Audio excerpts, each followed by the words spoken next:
Mitodika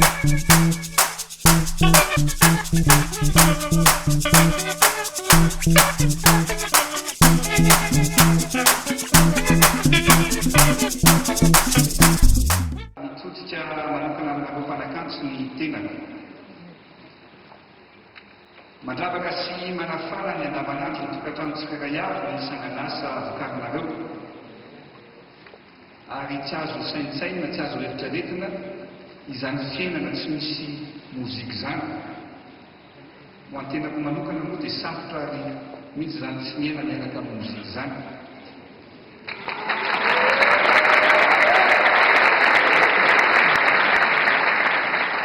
Misy ny teny hoe tempo eo amin'ny hira sy ny mozika. Ny tempo dia domokaboka, ny tempo dia fitoboky ny batery ihany koa, ary izay tempo izay ihany koa dia iainantsika isan'andro, satria na ny fitsika amin'ny tempo aza dia manao tempo amin'izao tsika miteny izao.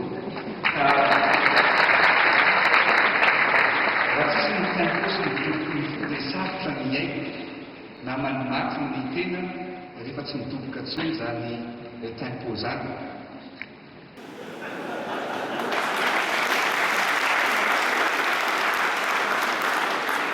Ka izay fiaraha-mitempo izay no tena tiana resahana eto, satria ianao ry mpanakanto, ianao io, ianareo ireo no mampitempo ny fon'ny vahoaka malagasy, mitempo hafaliana ny hira ataonao dia faly izy.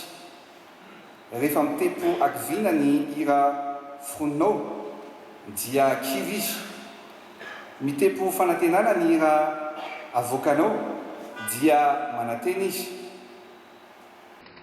Noho izany dia ianareo mpanakanto sy misy ankanavaka no toy ny fo mampitempo ao anaty ka ianareo no mibaika ary mandrindra ny tontolo ny fiainan'ny olona na ny tenin'ny sofiny izany na ny jeren'ny maso.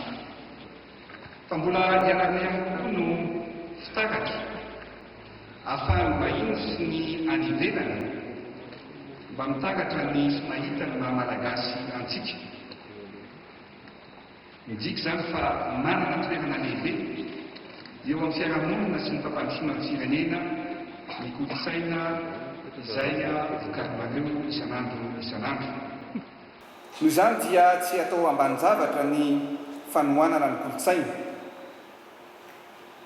Ary rehako ny tenin'ny namana Jojobo teo ary miompo ary miombona miray feo aminareo mihitsy mikasika ny fomba rehetra ahafahana miaro ny orinasa na ny vokatrasa famoronana izany izay ataonareo, ary tokony hiara-hiasa akaiky tsika, tokony ampianareo ny ministera sy ny fitondram-panjakana, fa dia ny teny molazaiko dia vonona mihitsy ametraka an'izay filana rehetra mba hiadivana amin'ny piraty ny fitondram-panjakana tokolasy volazy.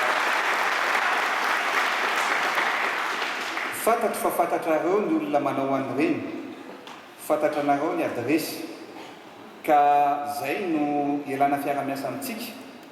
Fa raha ny teny nataony amana Jojobo teo dia tsy misy olana mihitsy ny fanomezana toromarika ny tokony andraikitra rehetra, na eo anivon'ny polisy na zandary na ny sarotra rehetrarehetra hiadivana amin'ny piraty. Fa naty izany aza dia mila teriterinareo matetika ihany koa ny ministera sy ny tokony andraikitra rehetra amin'io resaka io, satria matetika ny zavatra nataontsika dia misy fotoana nandeha dia nandeha tokoa ny fiadivana amin'ny piraty, dia avy eo nahazo aina tsikelikely, ka io mila fongorina hatramin'ny farany mihitsy mba hahafahan'ny mpanakanto sy ny mpihira mba tsy hahifa, mba hatavitavy, mba ho botrabotra ary mba ho velona amin'ny asa ataonareo. Fa amin'ny nyteneniko anareo teo dia misy tanjona tiana hotratrarina ary tokony apetraka amin'ny toerany maha izy azy ny mpanakanto malagasy.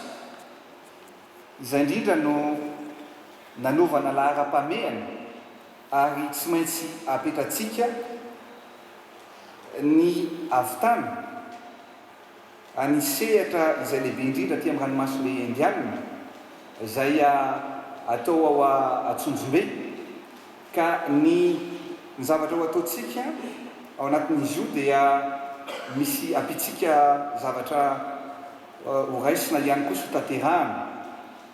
Zao no fanamby apetratsika araka ny tenenin'ny Rosy teo moa dia efa nisy niezaka taloha zany nanaovana ny fanafarana ny sonorisation reny izay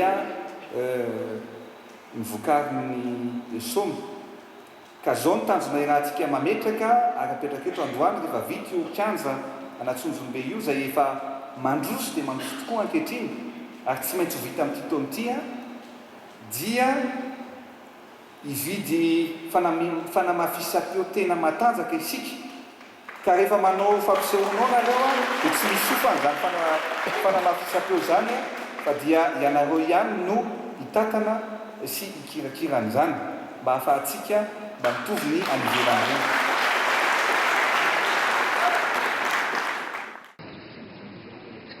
Tsy maintsy atao io ny fiarovana ireo sangan'asa rehetra ary mapetraka ny fanampy miaraka aminareo amin'izany zavatra rehetrarehetra zany. Fa tsy maintsy atao koa ny fampirisihana ny mpanantalety mba hamorona.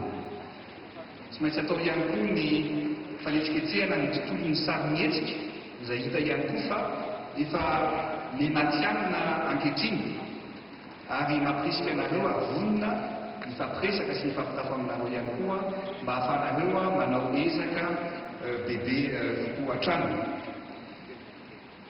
Misy ihany koa ny tanjona izay hotratrarintsika miaraka amin'ny ministeran'ny kolotsaina sy ny vakoka mba ahafahantsika mamita ny rovan'ny Manjakamiadana izay tokony votaina ihany koa farak'izay aingana. Ireo raha fitinina ny fanamby apetraka mba azotsika mampiroborobo ny sehatry ny kolotsaina eto a Madagasikara.